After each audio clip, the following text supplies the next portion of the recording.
హరే రామ హరే కృష్ణ. ఓం నమో భగవతే వాసుదేవాయ. మనము నిత్య జీవితంలో భగవద్గీతను ఎందుకు చదవాలి? బ్రహ్మరాత ఎలా రాసిపెట్టి ఉంటే అలా జరుగుతుందని అంటూ ఉంటారు. నిజమే, తలరాతను ఎవరు మార్చుకోలేకపోవచ్చు, కానీ గీతను చదివితే మాత్రం జీవన రేఖను దివ్యంగా దిద్దుకోవచ్చు. భగవద్గీత సంపూర్ణ మానవ జీవన సంగ్రహ సారం. ఇందులోని అంశాలను చదివి ఆచరిస్తే లోకం స్వర్గధామం అవుతుంది. అర్జునుడు యుద్ధంలోనూ మనిషి జీవితంలోనూ గెలుపు కోసం చదవాల్సింది, నేర్చుకోవాల్సింది గీత నుంచే. భగవద్గీత అనగా భగవంతునిచే గానం చేయబడినదని అర్థము. అంతే, భగవంతుని చేత మాత్రమే చెప్పబడింది. ప్రపంచ సాహిత్యములోనే భగవద్గీతను మించిన గ్రంథం లేదు. భగవత్తత్వము, భగవంతుని చేరే మార్గాలు, మనిషి పరమపదాన్ని పొందడానికి ఆచరించే మార్గాలు తదితర విషయాలు ఇందులో చక్కగా ఇమిడి ఉన్నాయి. గీతలోని 18 అధ్యాయాలు మోక్ష సౌధానికి చేర్చే 18 సోపానాలని వేదాంత కోవిదులు చెబుతారు. ఉపనిషత్తులు, బ్రహ్మసూత్రాలు, భగవద్గీత ఈ మూడింటిని కలిపి ప్రస్థానత్రయం అంటారు. ప్రస్థానం అనగా ప్రయాణం. మనిషి పరమపద ప్రయాణానికి కావలసిన సాధన సంపత్తుల గురించి, నేర్చుకోవాల్సిన అజ్ఞానం గురించి వీటిలో పుష్కలంగా ఉంది. నేటి మానసిక నిపుణులు వ్యక్తిత్వ వికాసానికి భగవద్గీతను మించిన పాఠం లేదని అంటూ ఉన్నారు. లోకములో ఉన్న సర్వ విషయాలు కూడా భగవద్గీతలో ఉన్నాయి. ఇందులో లేనివి బయట మరెక్కడా లేవు. ఉపనిషత్తులు వేదాలలో ఒక భాగం. ఇవి 108 వరకు ఉన్నాయి. బ్రహ్మసూత్రాలు వ్యాస మహర్షిచే క్రోడీకరింపబడి 555 సూత్రాలుగా రూపొందించబడ్డాయి. భగవద్గీతలో సర్వ ఉపనిషత్తుల సారం 700 శ్లోకములలో నిక్షిప్తమై ఉంది. అందుకే దీనిని మోక్ష సప్తసతి అని కూడా అంటారు. ఉపనిషత్తులను చదవాలి, బ్రహ్మసూత్రాలను మననం చేయాలి, భగవద్గీతను నిత్య జీవితంలో ఆచరించాలి. భగవద్గీత వేదాంత విషయాలు, వేదాంత రహస్యాలు, పరమపదాన్ని చేరే ఉపాయాలు ఉన్నాయి. కాబట్టి సన్యాసం స్వీకరించిన మోక్షగాములకు, వయసు మళ్ళిన వారికి ఉపయోగపడే గ్రంథమనే అభిప్రాయం చాలామందిలో పాతుకుపోయింది.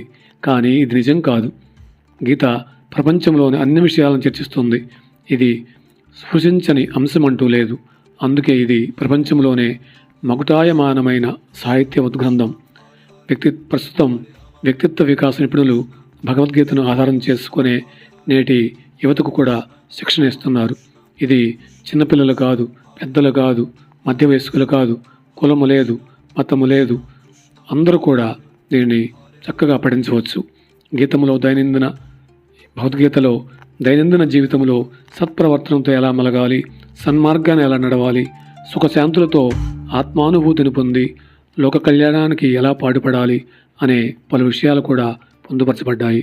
అందుకే భగవద్గీత కేవలం పారాయణ గ్రంథం కాదు, అనుష్ఠాన గ్రంథం. అంటే నిత్యం చదివి అందులో అంశాలను ఆచరించదగ్గది. భగవద్గీత కేవలం వేదాంత గ్రంథం మాత్రమే కాదు, ఇది ఆరోగ్య శాస్త్రం కూడా. అలాగే ఆహార విజ్ఞాన శాస్త్రం, నైతిక ధార్మిక శాస్త్రం కూడా. ఇవన్నీ కలిపి మనిషి నిత్య జీవన శాస్త్రం. మనిషి జీవితానికి సంబంధించి అన్ని విషయాలను ఇది చర్చించింది. అందువల్లే భగవద్గీతను మానవ జీవిత సంపూర్ణ సౌర సంగ్రహం అని అన్నారు. గీతలోని ఉపదేశాలను ప్రతి ఒక్కరూ నిత్య జీవితంలో ఆచరిస్తే సమాజము ఉన్నత స్థితికి చేరుకుంటుంది. భగవద్గీతలో ముఖ్యంగా ప్రతి మనిషిలోనూ నిక్షిప్తమై ఉన్న ప్రకృతి గుణాలైన సత్వ, రాజ, తామస గుణాలు నిత్య జీవితంలో జయించడం, ద్వంద్వములను గ్రహించడం, సదాచారం, సమబుద్ధి, సత్ప్రవర్తన పెంపొందించుకోవడం, సత్వగుణాలను అలవర్చుకోవడం, నిష్కామ కర్మానుష్ఠానం ద్వారా ఉత్తమ స్థితికి చేరుకోవడం, సాత్విక ఆహార నియమాలను పాటించడం, రాజసిక తామసిక పదార్థాలను విసర్జించడం, ధ్యాన యోగ సాధన ద్వారా నిరంతర దైవచింతన, జ్ఞానాన్ని పొందగోరు వారు పాటించాల్సిన నియమాలు, ప్రతి ప్రాణిలో భగవంతుని చూడగలగడం, ఇంకా ఎన్నో విషయాలు విప్పగల గురించి ఉన్నాయి. వాటిని తెలుసుకొని ఆచరించిన మనిషి మహనీయుడవుతాడు. ప్రస్తుత మానవ జీవితం పూర్తిగా భౌతిక దృక్పథానికే పరిమితమైంది. స్వార్థమే పరమావధిగా తలస్తూ మనశ్శాంతి లేక కాలం గడుపుతూ ఉన్నాడు మనిషి. ఈ దృక్పథం మారాలంటే, మనస్సులో గూడు కట్టుకున్న స్వార్థం పోవాలంటే, నిత్య జీవితంలో మనశ్శాంతితో బతకాలంటే ఆధ్యాత్మిక చింతన కావాలి. అటువంటి మార్పు కోరుకునేవారు తమ దైనందిన వ్యవహారాల్లో శ్రీకృష్ణుడు చెప్పినటువంటి గీతకు మన యొక్క మనసులో చోటు కల్పించాలి, మన జీవితంలో కల్పించాలి. అప్పుడు స్వీయ అభివృద్ధితో పాటు సమాజ అభివృద్ధి ఎలా సాధ్యమవుతుందో ప్రతి ఒక్కరూ అనుభవం మీద తెలుసుకోవచ్చు. శ్రీమద్ భగవద్గీతకి జై.